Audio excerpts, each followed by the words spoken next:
Bonjour et bienvenue. Aujourd'hui, on va décortiquer un rôle qui est devenu absolument central dans le monde de la tech, le Customer Success.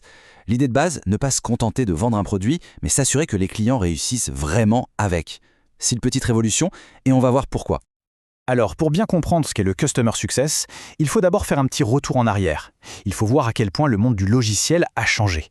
On est loin, très loin, de l'époque où on achetait un logiciel en boîte une bonne fois pour toutes. Et ce changement, il est fondamental. Avant, on avait une transaction unique. On achetait une licence et c'était fini.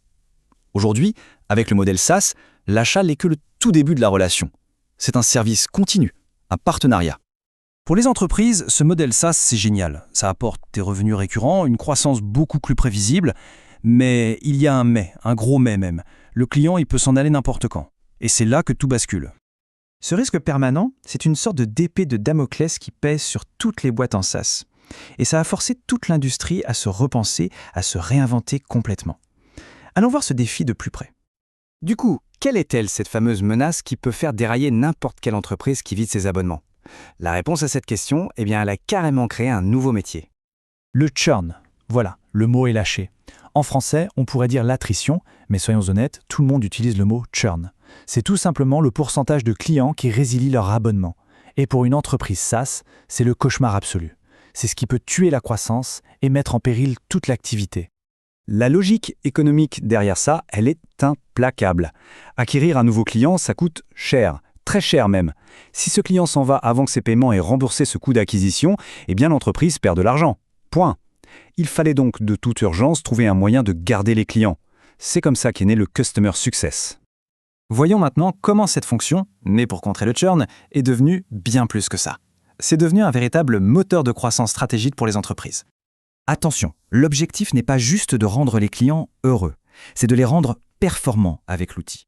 Le but, c'est qu'ils atteignent leurs objectifs. Le bonheur, finalement, c'est juste une conséquence de leur succès. Et c'est très important de ne pas tout mélanger. Le Customer Success, ce n'est pas le support client. Le support, il est réactif, il intervient quand il y a un problème. Ce n'est pas non plus la gestion de compte, qui est très centrée sur la transaction, la vente.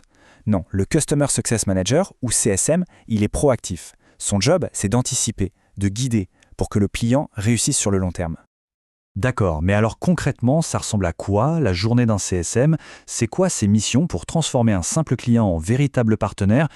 En gros, on peut résumer ça en 4 grandes missions. D'abord, l'accueil, l'onboarding, pour que le client démarre bien. Ensuite, l'adoption, s'assurer qu'il utilise vraiment le produit à fond. Puis, bien sûr, le renouvellement, prouver la valeur pour que le client reste. Et enfin, l'expansion, trouver comment le produit peut lui apporter encore plus de valeur. Et le fil rouge qui relie toutes ces missions, c'est ça, les objectifs du client. On ne parle plus des fonctionnalités du produit pour le plaisir, on parle des résultats que le client peut obtenir dans son propre business. C'est un changement total de perspective. Bon, tout ça, c'est une belle philosophie, mais en termes de business, qu'est-ce que ça donne? C'est là que le Customer Success montre toute sa puissance économique. Les chiffres sont assez fous. Garder un client coûte beaucoup moins cher que d'en trouver un nouveau, donc une petite amélioration de la rétention peut avoir un impact énorme sur les profits. Le Customer Success, ce n'est pas un centre de coût, c'est un vrai centre de profit. Et pour mesurer cette efficacité, il y a une métrique reine, un indicateur qui fait briller les yeux de tous les investisseurs, le Net Revenue Retention, ou NRR. Alors, le NRR, qu'est-ce que c'est? Pour faire simple, imaginez que l'argent que vos clients actuels vous rapportent cette année est supérieur à ce qu'ils vous rapportaient l'année dernière, même en comptant ceux qui sont partis. C'est ça, un NRR au-dessus de 100%. Ça veut dire que l'entreprise grandit juste avec ses clients existants. C'est la preuve ultime d'un produit indispensable et d'une équipe CS qui fait un travail exceptionnel. C'est le Graal. En résumé, le Customer Success, ce n'est pas une fonction qui répare les problèmes. C'est une fonction qui construit le succès. C'est un vrai changement de mentalité qui place la réussite du client au cœur de la stratégie et qui transforme la fidélisation en un incroyable moteur de croissance. Et ça, c'est sans doute l'une des évolutions les plus intelligentes et passionnantes du business aujourd'hui.